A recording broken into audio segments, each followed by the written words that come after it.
Bismillahirrahmanirrahim. Assalamualaikum warahmatullahi wabarakatuh. Dan salam sejahtera. Apa khabar semua? Saya doakan saudara dan saudari sihat walafiat, insya-Allah. Saudara dan saudari yang saya kasihi sekalian, walaupun kes positif COVID-19 masih mencatatkan peningkatan di beberapa kawasan, situasi ini tidak membantutkan usaha kerajaan untuk memulihkan aktiviti ekonomi dan mengembalikan aktiviti sosial kepada keadaan sebelum berlakunya pandemik ini. Kerajaan sedar bahawa usaha untuk mencegah penyakit COVID-19 daripada terus menular adalah penting bagi memastikan keadaan ekonomi rakyat dan negara dapat dibaik pulih dengan kadar segera. Seperti mana yang saya telah umumkan sebelum ini, kerajaan telah pun menandatangani perjanjian awal dengan fasiliti COVAX dan Pfizer bagi perolehan vaksin COVID-19 untuk mendapatkan jaminan bekalan vaksin sebanyak 30% liputan populasi. Justru hari ini sukacita saya ingin memaklumkan bahawa kerajaan baru saja menandatangani perjanjian dengan syarikat farmaseutical AstraZeneca bagi perolehan sebanyak 6.4 juta dos atau tambahan sebanyak 10% lagi.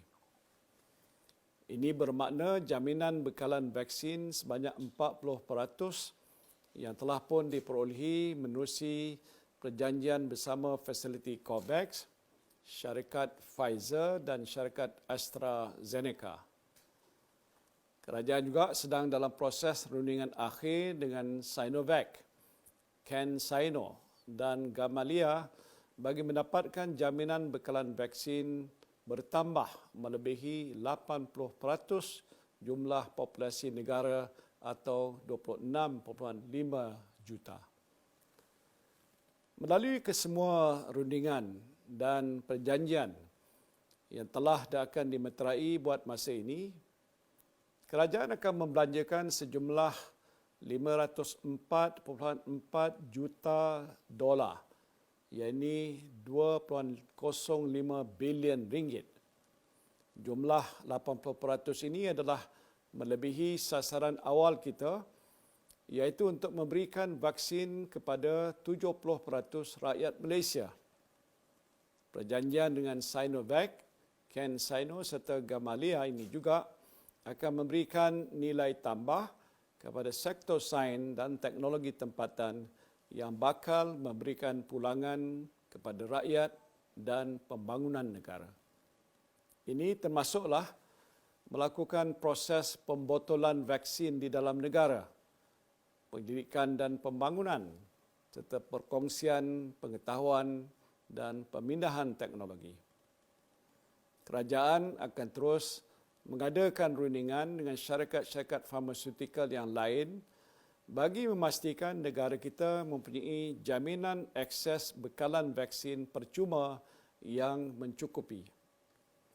Vaksin yang akan diperolehi juga akan dipastikan selamat dan berkesan.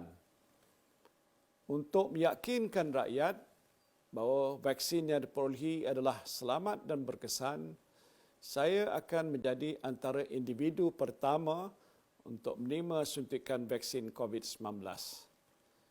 Ini akan diikuti dengan petugas barisan hadapan sebelum ataupun frontliners sebelum diberikan kepada kumpulan sasar, iaitu kumpulan berisiko tinggi seperti warga emas, mereka yang mengidap penyakit tidak berjangkit NCD dan penyakit saluran pernafasan kronik. Jawatankuasa khas jaminan akses bekalan vaksin yang telah ditubuhkan dan dipromosikan bersama oleh Yang Berhormat Menteri Kesihatan dan Menteri Sains, Teknologi dan Inovasi akan memastikan bekalan vaksin dapat diperolehi pada kadar segera. Kerajaan menjangkakan bekalan pertama 1 juta dos vaksin daripada Pfizer akan diterima dan mula diberikan kepada kumpulan SASA seawal bulan Februari 2021. Bahagian Regulatory Farmasi Negara ataupun NPRA, Kementerian Kesihatan Malaysia akan terus memantau keberkesanan dan keselamatan vaksin setelah diperolehi dan digunakan. Sekali lagi, saya ingin mengajak anda semua untuk bersama-sama menghayati dan membudayakan norma baru dalam menjalani kehidupan seharian walaupun setelah kita menerima bekalan dan suntikan vaksin.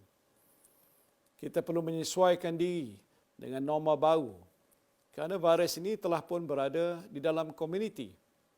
Patuhi SOP yang telah pun ditetapkan dan amalkan kebiasaan mencuci tangan, menggunakan sabun dengan lebih kerap ataupun gunakan hand sanitizer jika tiada punca air berdekatan.